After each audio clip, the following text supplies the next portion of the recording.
خبر شامل کرتے ہیں بلوچستان کے علاقے دال بندین سے ہمارے گدروشیا پوائنٹ کے نمائندہ محمد بخش بلوچ سے۔ نیشنل پارٹی دال بندین اور بی ایس او پجار دال بندین زون کے زیر اہتمام ریکوڈک معاہدے کے خلاف دال بندین پریس کلب کے سامنے احتجاجی مظاہرہ۔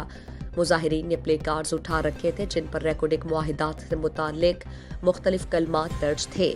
مظاہرین سے نیشنل پارٹی ڈسٹرکٹ چاغی کے صدر Mir Atif Baloch, B S O Pajjar کے صوبائی رہنما شفقت ناز بلوچ، محمد بخش بلوچ، آغا امیر شاہ بلوچ، غلام اللہ بلوچ اور دیگر نے خطاب کرتے ہوئے کہا کہ راتوں رات صوبائی حکومت نے بل لا کر ریکوڈک کو وفاق کے حوالے کیا جو کہ 18ویں ترمیم کی مکمل خلاف ورزی ہے، جس کی نیشنل پارٹی کسی صورت اجازت نہیں دیں گے۔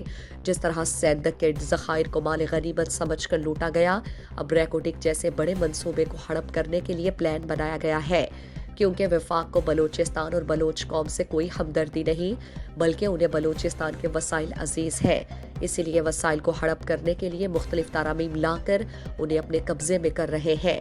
مزید دلچسپ معلومات اور خبروں سے آگاہ ہونے کے لیے Gedrosia point Facebook page, Instagram, Twitter کو فالو اور یوٹیوب چینل کو سبسکرائب کریں۔ بیل آئیکن بٹن دبانا نہ بھولیں۔